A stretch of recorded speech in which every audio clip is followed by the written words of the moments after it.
Hi, this is Emalee Gillis. I'm reading from my book called The Other Side of Madness, Adventures on the Path to Living Well with a Mental Illness.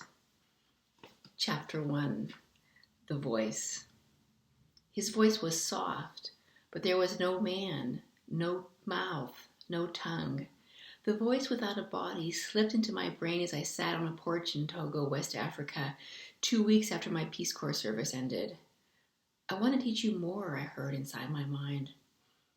All around me, miles of prairie land shone a pale gold as the sun rose in the broad horizon, deep in the bush of Togo, Africa.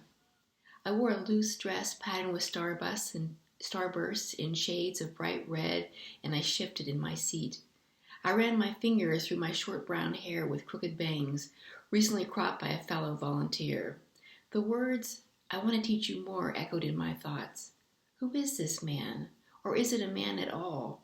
Is it some kind of spirit? What did he mean he wanted to teach me more? More of what? I reflected on what had happened the night before the voice visited me. During the night that had just passed, I didn't sleep at all.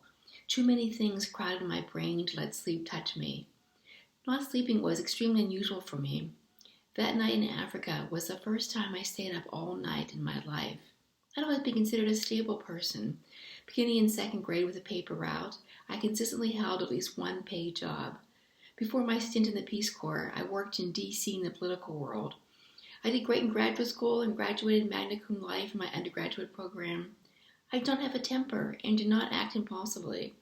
A taste of adventure was part of my life, and I had traveled throughout Europe and into Poland. But that kind of travel was not unusual for a young person. My troubling thoughts that night in Togo focused on a child near death that I'd seen in Africa. All night, my mind kept flashing on the face of that 2-year-old child who was dying from preventable dehydration.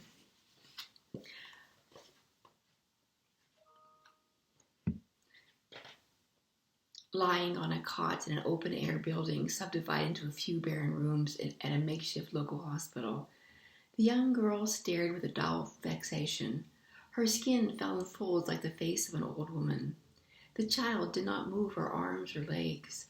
The life in her body was slipping away, and she couldn't even say, "Help me, please, please, please." I saw no IV or other type of medical equipment in the room, only the bed and the girl. Relatives sat on their haunches and crowded the room. Other relatives squatted outside. She turned her gaze to me. She didn't cry out. Somehow she knew I couldn't help her either. Dehydration that often followed an intestinal infection or virus in African children slowly weakened her. An IV would have reversed her condition easily in the States, but it was too late for the homespun remedies available at the hospital. The child died a few hours after I saw her. During that night I stayed awake in Togo. I remembered the tiny girl. Her eyes looked huge in a withered face and told me this child so young knew the meaning of hopelessness. Other scenes from Africa repeated in my mind during that long night. I remembered pygmies bent over laughing, slapping themselves in their joy until they fell off their chairs and rolled on the clay earth in front of their huts. Joy, joy, joy. And I thought again of the child. Death, death, death. In early morning, as I sat in a bamboo chair made by villagers, I wondered what this voice could teach me about death and joy. As a Catholic child, I had learned about some young children who had once seen the Blessed Mary and were honored all of their life. Religious people from around the world came to visit the place where the children said that Mary had graced this earth. As a 9-year-old, wearing lace-trimmed white socks with a white purse with a prayer book inside resting next to me on the wooden pew, I always envied these visionary children when I heard about them in a stained glass church.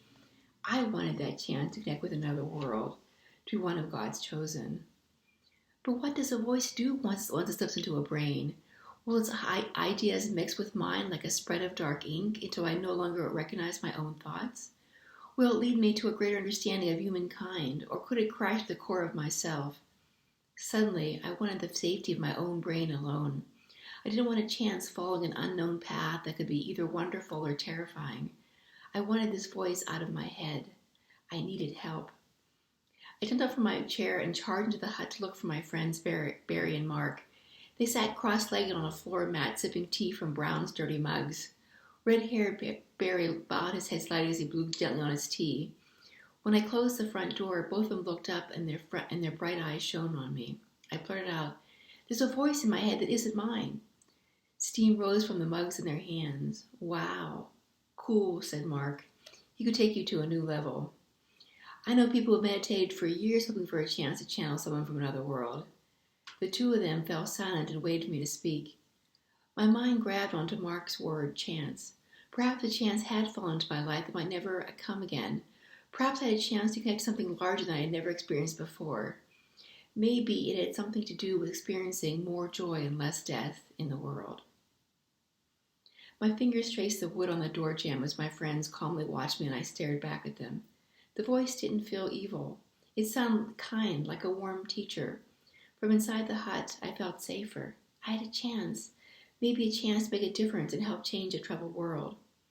I glanced at one friend then the other. My mood suddenly lifted. This might be a fine ride, a grand adventure. I told my friends. I want to learn more from him. Thank you. Again, that's The Other Side of Madness, Adventures on the Path to Living Well with a Mental Illness. It is available on Amazon. If you just type in my name, it's spelled Emalee Gillis. Thanks so much for listening. Hope you have a great day.